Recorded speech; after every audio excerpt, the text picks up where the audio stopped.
Om Shanti, good morning. Today is 3rd of January 2019. Blessing is, may you be a master ocean of love who turns stone to water with the natural nature of your Brahmin life. May you be a master ocean of love who turns stone to water with the natural nature of your Brahmin life. People of the world say that love can turn stone to water. In the same way, the natural nature of you Brahmins is to be master oceans of love. You have such a power of soul-conscious love and God's love that you can transform different natures. Just as the ocean of love with his eternal nature of being the embodiment of love made you children belong to him, in the same way you become master oceans of love and also give souls of the world true selfless spiritual love so that their natures will then be transformed. So what a beautiful concept Baba's talking about today, and that is we have to become master oceans of love. Do we know anybody in the world who is a master ocean of love? Not really. Everybody that we meet wants love. Everybody is seeking love. Love is such a multi-billion-dollar industry. And the fact that people are empty, just proves how much need there is to love souls. But as Baba pointed out, it has to be a soul-conscious love. Sometimes in Gyan we can get very confused and we think we are loving the soul, and it's actually our attachment. It's our need to want to love, and it's our need to be wanted by others. So again, we have to be careful of these patterns in Brahmin life. But I think the more we practice soul consciousness and the more we really feel Baba's love, then we're able to fill our hearts with that pure love, and we're able to have a taste of that pure love. And once we've had a taste of that pure love, then no human love can compare. So God's love really does heal. God's love really does fill the soul. It makes us content. It makes us full, makes us pure, makes us light, makes us happy. And there's no question, there's no doubt in God's love.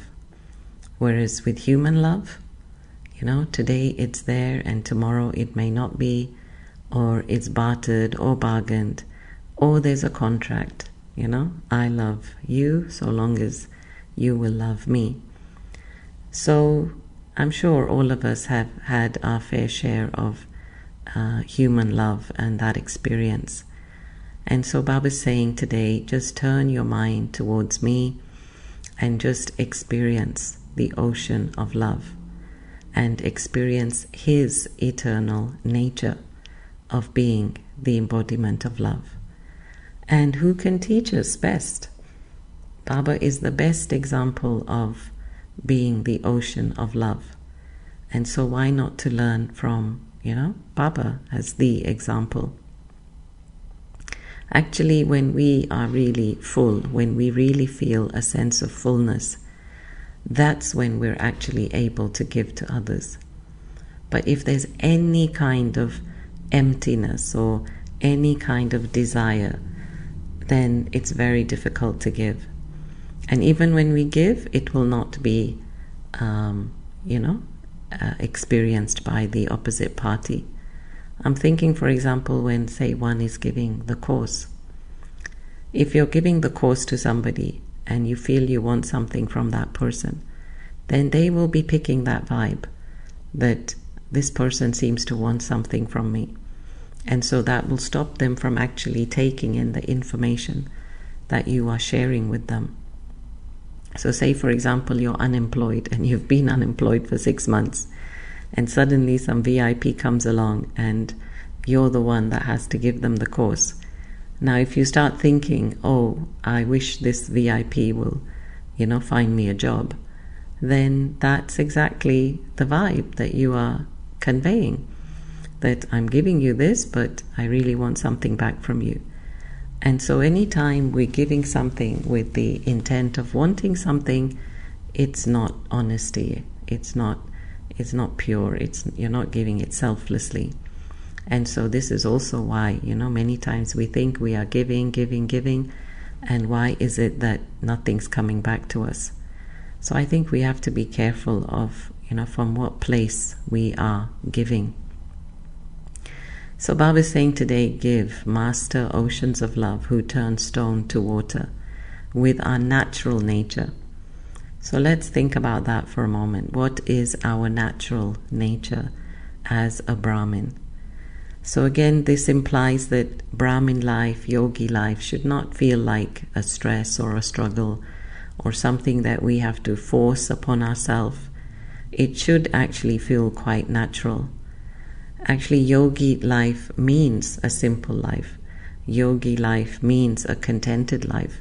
Yogi life means a royal life. And so we should be experiencing these qualities quite naturally in our life. They should become a natural part of our nature. So as we do things, we're really doing it naturally. So in other words, when we're sharing the love, we're sharing it very naturally. And it's not a fake love. It's not something that we feel we have to do. It's not a duty. It's not an obligation. But we are really doing it from our heart. But as I said, that will only come if I'm really feeling full inside. When you have just eaten a meal, you feel so full. And if somebody were to offer you something extra on top, what do you say? You say, no, thank you, I'm really full. So in the same way, when I've really taken everything that I can squeeze out of Baba and I've filled myself with his love, then even if Maya is coming or somebody else is coming with something, I will not be tempted. I will not be attracted to that.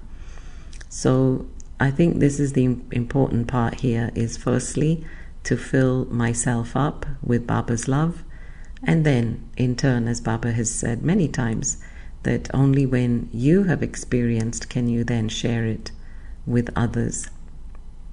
Let's look at this aspect of turning stone to water.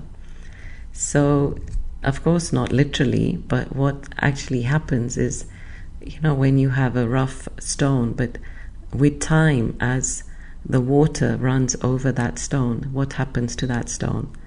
It smoothens out. And again, we've seen this so many times with Baba, that no matter what somebody may be like, but as you continue to give that soul a lot of love, their sharp edges actually do smoothen out. Their rough edges, their rough tone of speaking, their rough way of being actually gets smoothened out. And this is really the result of love.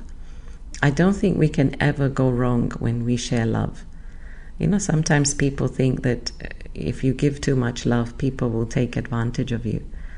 I don't think so. I think if we're giving pure spiritual love and we have set up our boundaries, then there's no margin for people to take advantage. And again, it's bringing home this point that if I have enough to give, then how can it be taking advantage? So if I have many apple trees in my backyard, then I'm actually willing to share those apples with others. It's not a question of somebody's taking advantage of me. I have enough for myself and I'm willing to share. So in that respect, really, when we have enough in us, then it's not a question that somebody takes advantage. And we shouldn't feel that, we're being taken advantage of, because we are willing to give. In this aspect, there is a willingness. You're volunteering to give. And so, again, it's not a question of being taken advantage of. So it is possible, right, to turn stone into water. Somebody who is very hard, very difficult. What is the quality of the stone? Yes, it's very hard, it's very heavy. So in the same way, when somebody's personality is very heavy and strong, and it almost seems difficult, then Baba's saying, just keep pouring love. I mean, love can be also law. In other words, love can be strong and love can be guiding. So love is love, whatever seems appropriate for that moment. Sometimes it's love in the form of respect. Sometimes it's love in the form of caring. Sometimes it's love in the form of letting them know that this is not right and this is what's good for them. But nevertheless, if it's coming from a pure place, a good intention, then why not? The stone can get smoothened out.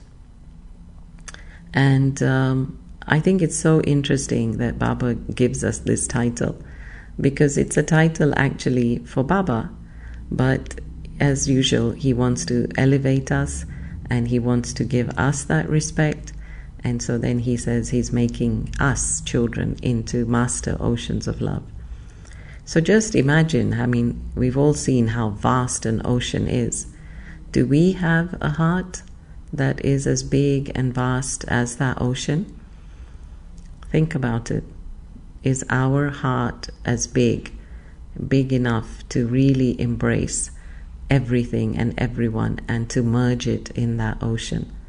I think this is so important at this point in time, because every soul is actually wanting something, is needing something, desiring something. Every soul is empty.